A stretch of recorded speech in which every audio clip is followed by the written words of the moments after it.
അസ്സലാമു അലൈക്കും. മൗലൂദ് റാത്തീബ് ഇതൊക്കെ ഷിർക്കാണെന്നാണ് പറഞ്ഞത്. അപ്പം ഈ മൗലിദ് പഠിപ്പിക്കുന്നത് ഷിർക്കാണോ? ആണല്ലോ. അപ്പം അതിലൊരു ചോദ്യം, എന്നെ പഠിപ്പിച്ചത് ഈ ബഹുമാന്യനായ അനസ് മൗലവിയുടെ പിതാവ് ഹസൻ മുസ്ലിയാർ എന്നെ മൗലിദ് പഠിപ്പിച്ചതും റാത്തീബ് പഠിപ്പിച്ചതും അതിലുപരി അദ്ദേഹത്തിൻ്റെ വീട്ടിലേക്ക് ഒരുപാട് ഭക്ഷണങ്ങളൊക്കെ കൊണ്ടു കൊടുത്തിട്ടൊരു വ്യക്തിയാണ് ഞാൻ. അതുകൊണ്ടിട്ടാണ് ഞാൻ അനസ് മൗലവിയോട് തന്നെ ഈ ചോദ്യം ചോദിച്ചത്. അതിനുശേഷം അനസ് മൗലവി പറഞ്ഞ പോലെ അള്ളാഹു താല അദ്ദേഹത്തിന് ഹിദായത്ത് കൊടുത്ത് അതിനുശേഷം 3 വർഷങ്ങൾക്ക് ശേഷം അദ്ദേഹം മരണപ്പെട്ട് എന്നെപ്പോലെ ആയിരക്കണക്കിന് മക്കളെ ഇതേപോലെ പഠിപ്പിച്ചു വിട്ട ഒരാളാണ് ഹസൻ മുസ്ലിയാർ. ഇന്ന് വരെ അള്ളാഹു താല ഹിദായത്ത് കൊടുത്തതിന് ശേഷം ഇന്ന് വരെ ഈ മക്കളുടെ ആർക്കലും, ഇപ്പം നേരത്തെ അനസ് മൗലവി ഒരു മറുപടി പറഞ്ഞ് അബുൽ ഹസരി അഷ്അരി ഹിദായത്തിലായപ്പോഴത്തേക്കും ജനങ്ങളോട് പ്രബോധനം ചെയ്ത് പറഞ്ഞു, ഞാൻ ചെയ്ത തെറ്റാണ്, ഞാൻ ചെയ്ത തെറ്റിൽ നിന്ന് ഞാനിപ്പം അള്ളാഹുവിൻ്റെ മാർഗത്തിലേക്ക് വന്നിരിക്കുന്നു, അതുകൊണ്ട് നിങ്ങൾ ആ തെറ്റിലേക്ക് മടങ്ങരുത് എന്ന് പറഞ്ഞു. ഇതുപോലൊരു പ്രവർത്തനം, അതായത് ഒരു പൊരുത്തം ചോദിക്കൽ പോലും ഞങ്ങൾ കേട്ടിട്ടില്ല. അതുകൊണ്ടാണ് എന്നെ പഠിപ്പിച്ചു വിട്ടത് ഈ അനസ് മൗലവിയുടെ വാപ്പ. ആ വാപ്പാന്റെ പ്രൊഡക്റ്റായി നിൽക്കണത് ഹസൻ മുസ്ലിയാരുടെ പ്രൊഡക്റ്റായത്, മനസ്സിലായോ? ഹസൻ മുസ്ലിയാരുടെ സമ്പത്താണിത്, ഹസൻ മുസ്ലിയാർ ഉണ്ടാക്കിയതാണിത്, ഹസൻ മുസ്ലിയാർ പോറ്റിയതാണിത്, ഹസൻ മുസ്ലിയാരുടെ പണാണിത്. ഹസൻ മുസ്ലിയാർ അദ്ദേഹമാണ് ഇങ്ങനെ ഒരു പ്രൊഡക്റ്റിനെ ഉണ്ടാക്കിയിട്ട് പഠിപ്പിച്ചിട്ട് ദീൻ പറയാൻ വിട്ടത്. മനസ്സിലാക്കണം, അത് അദ്ദേഹത്തിന്റെ ദുആ, അദ്ദേഹത്തിന്റെ പ്രാർത്ഥന പടച്ചവൻ കബൂലാക്കിയതാണ്. അദ്ദേഹം പറഞ്ഞല്ലോ, ജീവിതത്തിന്റെ ഒരു വേളയിൽ ഹസൻ മുസ്ലിയാർ ഹക്ക് മനസ്സിലാക്കിയിട്ട് ഒരു വേള വേണമെങ്കിൽ ഹസൻ മുസ്ലിയാർക്ക് സമൂഹത്തിന്റെ മാന്യത പരിഗണിച്ചിട്ട് മാറി നിൽക്കാമായിരുന്നു. അങ്ങനെ ഹസൻ മുസ്ലിയാർ മാറി നിന്നിരുന്നുവെങ്കിൽ അദ്ദേഹത്തെ ബഹുമാനിക്കാനും അദ്ദേഹത്തെ ആദരിക്കാനും ചോദ്യകർത്താവിനെ പോലെയുള്ള ആയിരങ്ങൾ ഒരുപക്ഷെ ഉണ്ടാകുമായിരുന്നു. ഒരുപക്ഷെ പുന്നപ്പുറയുടെ മണ്ണിൽ ഇന്നത്തെ പുതിയ തലമുറയുടെ മുഴുവനും ഗുരുനാഥനായിരിക്കും ഒരു വേളയിൽ ഹസൻ മുസ്ലിയാർ. ആ ശിഷ്യന്മാർ മുഴുവനും ഹസൻ മുസ്ലിയാർക്ക് വേണ്ടി പിന്നാലെ സിന്ദാബാദ് വിളിക്കാൻ ഉണ്ടായിരുന്നേക്കാം. എന്നിട്ടും ജീവിതത്തിന്റെ അവസാന വേളയിൽ അദ്ദേഹത്തിന്റെ ഹക്ക് ഇതാണ്, സത്യം ഇതാണ് എന്ന് ബോധ്യപ്പെട്ടപ്പോ ഒരിക്കലും മറച്ചു വെക്കാതെ ആ ഹസൻ മുസ്ലിയാർ തന്റെ വീട്ടിൽ നിന്ന് സൈക്കിളിൽ സലഫി മസ്ജിദിൽ വന്നിട്ട് പരസ്യമായി ആളുകൾ കാണട്ടെ, ജുമഅയിൽ പങ്കെടുത്ത് ജമാഅത്തിൽ പങ്കെടുത്ത് ആ സലഫി മദ്രസകളിൽ കുട്ടികളെ പഠിപ്പിച്ചിട്ടാണ് അള്ളാഹുവിന്റെ തൗഫീഖ് കൊണ്ട് അള്ളാഹുവിന്റെ വിളിക്കുത്തരം നൽകി പടച്ചവന്റെ അടുക്കലേക്ക് മടങ്ങിപ്പോയത്. അള്ളാഹു സുബ്ഹാനഹു വ തആല ആ വ്യക്തിത്വത്തിന് സ്വർഗം നൽകി അനുഗ്രഹിക്കുമാറാകട്ടെ എന്ന് ആത്മാർത്ഥമായി ദുആ ചെയ്യുകയാണ്. അങ്ങനെ ഒരു അവസരം തന്ന എന്റെ സുഹൃത്തിന് ഞാൻ നന്ദി പറയുകയാണ്. എന്റെ ഉപ്പക്ക് വേണ്ടി പരസ്യമായി ഒന്ന് ദുആ ചെയ്യാൻ ഒരു തൗഫീഖ് കൂടി എനിക്ക് ഒരുക്കി തന്ന, ഈ വേള ഒരുക്കി തന്ന മുവഹിദുകൾ ഒന്നിച്ചുകൂടി നിൽക്കുന്ന ഈ സദസ്സിൽ ഒരിക്കൽ കൂടി ദുആ ചെയ്യാൻ തൗഫീഖ് തന്ന എന്റെ സുഹൃത്തിന് നന്ദി. പരസ്യമായിട്ടാണ് അദ്ദേഹം സലഫി മസ്ജിദിൽ പോയി നമസ്കരിച്ചത്, അദ്ദേഹം ജുമഅയിൽ പങ്കെടുത്തത്. അതുപോലെ തന്നെ അദ്ദേഹം ഈ ഉള്ളവനെ വിളിച്ചുകൊണ്ട് എന്നോട് പരസ്യമായി തന്നെ ഒരിക്കലും മറച്ചു വെക്കാതെ ഉറക്കെ പറയണമെന്ന് എന്നോട് ഉപദേശിച്ചത്, എന്നോട് പ്രോത്സാഹനം നൽകി പറഞ്ഞു വിട്ടത്. മാത്രമല്ല പല വേദികളിലും അദ്ദേഹം വന്നിരുന്നിട്ടുണ്ട്. പ്രസംഗം കഴിഞ്ഞിറങ്ങുമ്പോ ഒരു വേള പറയും, നീ പറഞ്ഞത് അത്ര ശക്തി പോരാ, കുറച്ചുകൂടി ശക്തിയിൽ പറയണമായിരുന്നു എന്ന് ഈ ഉള്ളവന്റെ ചെവിയിൽ എന്റെ ഉപ്പ പറഞ്ഞത് ഇന്നും എനിക്ക് കേൾക്കാൻ കഴിയുകയാണ്. പറഞ്ഞ ശക്തി പോരാ, ഒന്നുകൂടി ശക്തമായി പറയേണ്ടിയിരുന്നു എന്ന് എന്റെ വാപ്പ എന്നോട് പറഞ്ഞത് എന്റെ ചെവിയിൽ ഉണ്ടായിരുന്നു. അതൊക്കെ അദ്ദേഹത്തിന്റെ ജീവിതത്തിൽ തന്നെ അദ്ദേഹം വീട്ടുകയാണ്. എന്നുവെച്ചാൽ ഒരു മനുഷ്യനെ നന്നാക്കാൻ സമുദായം അനുവദിക്കൂല എന്ന വാശിയാണ്. സമുദായം ഒരാൾ നന്നാക്കാൻ അനുവദിക്കൂല എന്ന വാശിയാണ്. എന്നാൽ നിങ്ങൾക്ക് വേറൊരു കാര്യം അറിയോ? ഹസൻ മുസ്ലിയാർ സമസ്തയുടെ പള്ളിയിൽ നിലകൊള്ളുമ്പോൾ തന്നെ അദ്ദേഹം അറിഞ്ഞ ഹക്കുകൾ അന്നും അവിടെ പറഞ്ഞിട്ടുണ്ട്.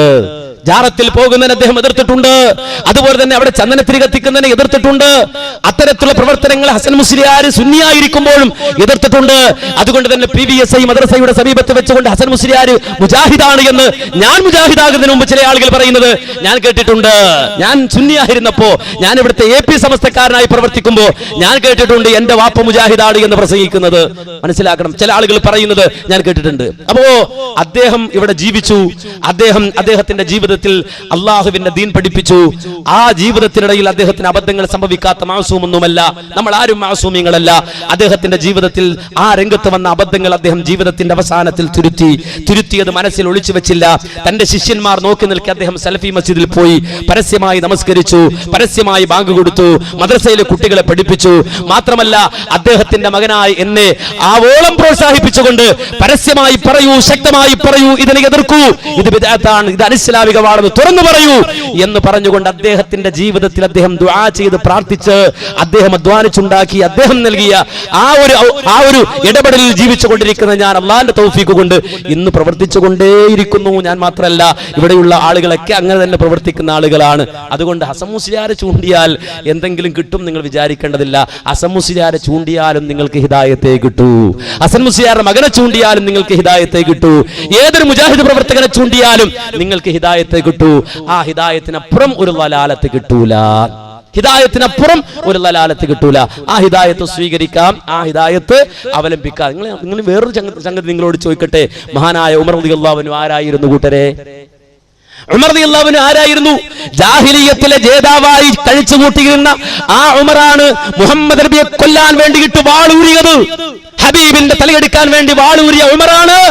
അവസാനം മാറിയിട്ട് അവസാനം പരിവർത്തിപ്പിക്കപ്പെട്ടിട്ട് ആ ഹബീബ് റബീഉൽ അവ്വൽ 12 തിങ്കളാഴ്ച ദുഹയുടെ സമയത്ത് ഹബീബ് മഹദി ആയിഷ ബീവിയുടെ നെഞ്ചത്ത് നിന്ന് തല താഴേക്ക് വീണിട്ട് ഈ ലോകത്ത് നിന്ന് യാത്രയാകുമ്പോ ഹബീബ് റഫീഖുൽ അലയിലേക്ക് ഉയരുമ്പോ നബി മരിച്ചു എന്ന് റസൂലുള്ളാഹിന്റെ വീട്ടിൽ നിന്ന് വിളിച്ചു പറയുമ്പോ ആ ഉമറാണ് ഉറക്കെ പറഞ്ഞത്, മാമാത റസൂലുള്ളാഹ്, മാമാത റസൂലുള്ളാഹ്, മാമാത റസൂലുള്ളാഹ്, എന്റെ നേതാവ് മരിക്കില്ലടാ, എന്റെ നേതാവിന് മരണമില്ലടാ എന്ന് ലോകത്തോട് വിളിച്ചു പറഞ്ഞത് മഹാനായ ഉമറായിരുന്നുവെങ്കിൽ ആ ഉമറിന്റെ ഇന്നലെ എന്തായിരുന്നുവെന്നറിയുമോ?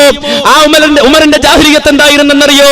അതേ ആ ഹബീബിനെ കൊല്ലാൻ വാളൂരി വന്ന ഉമറാൻ, ഹബീബിനെ വധിക്കാൻ വന്ന ഉമറാൻ, ഹബീബിന്റെ ആത്മാവെടുക്കാൻ വന്ന ഉമറാൻ, ഹബീബിന്റെ റൂഹെടുക്കാൻ വന്ന ഉമറാൻ, ഹബീബിന്റെ തല കൊയ്യാൻ വന്ന ഉമറാൻ പരിവർത്തിപ്പിക്കപ്പെട്ട് ജീവിതത്തിന്റെ ഒടുക്കം വിളിച്ചു പറഞ്ഞത് മാമാത റസൂലുള്ളാഹ്, എന്റെ റസൂൽ മരിക്കൂലടാ, എന്റെ ഹബീബിന്റെ റൂഹ് പോകൂലടാ എന്ന് വിളിച്ചു പറഞ്ഞതെങ്കിൽ അത് മാറ്റമാണ് കൂട്ടരെ.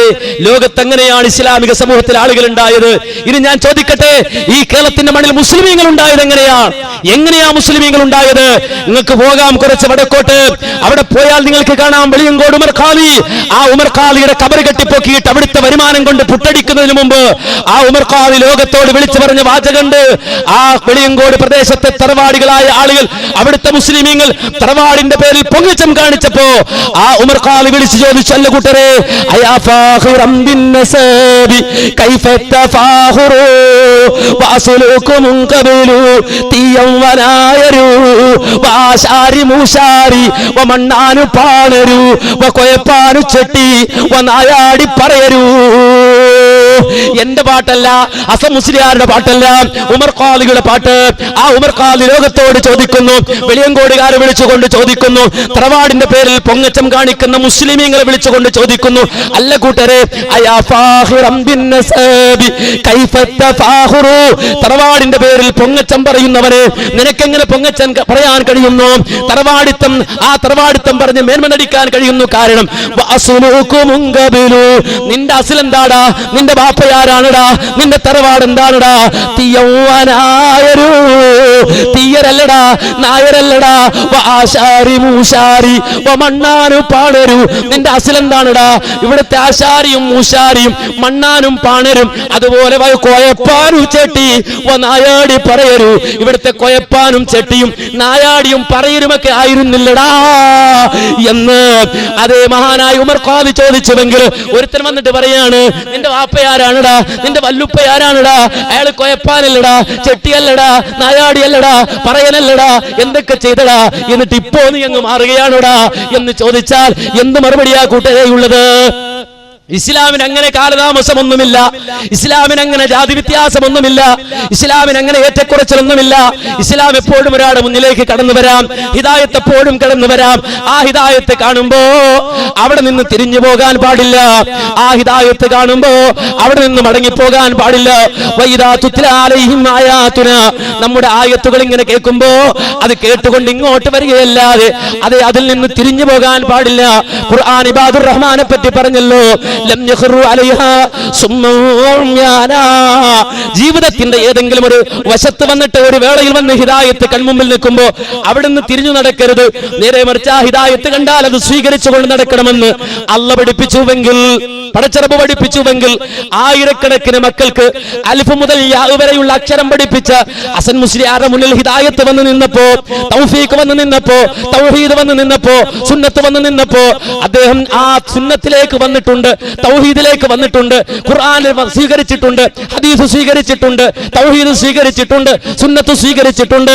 അത് ജീവിതത്തിൽ പ്രകടിപ്പിച്ചുകൊണ്ട് ഈ ലോകത്ത് നിന്ന് യാത്രയായിട്ടുണ്ട്. അല്ലാഹു മഗ്ഫിറത്ത് നൽകുമാറാകട്ടെ, മർഹമത്ത് നൽകുമാറാകട്ടെ, സ്വർഗം നൽകുമാറാകട്ടെ. മറുപടി വ്യക്തിപരമാണ്, വിഷയബന്ധിതമല്ല. എങ്കിലും ഞാൻ മറുപടി പറഞ്ഞതേ ഉള്ളൂ. ഞാനിവിടെ വിഷയബന്ധിതമായി ഇത്രയും നല്ല വിഷയങ്ങൾ ഇവിടെ വെച്ചിട്ട് നിങ്ങൾ ആലോചിച്ച് നോക്കുക. തൗഹീദ്, മാല മൗലിദ്, അതുപോലെ തന്നെ തരീഖത്ത്, അപ്രകാരം തന്നെ അതുപോലെ തന്നെ മതേതരത്വം, മതരാഷ്ട്രവാദം, എന്തൊക്കെ ചോദ്യങ്ങളുണ്ട് കൂട്ടരെ, എന്തൊക്കെ ചോദിക്കാം, ഏതെല്ലാം വിഷയങ്ങളുണ്ട്. തുറന്നൊരു വേദി, ഒരു മറയില്ലാത്ത വേദി.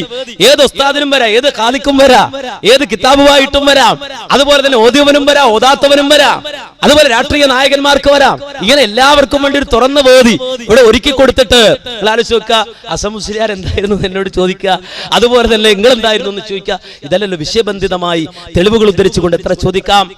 അതുകൊണ്ട് എന്റെ സുഹൃത്തുക്കൾക്ക് ഇനിയും വളരെ ചുരുങ്ങിയ സമയമുണ്ട്. വാദപ്രതിവാദ വെല്ലുവിളി വീരന്മാരുണ്ട്. ഞങ്ങൾ പോയിട്ട് ഓടിക്കിടന്ന് ബഹളം വെച്ചിട്ട് കാര്യമില്ല. സമയത്ത് ഉപയോഗപ്പെടുത്തണം.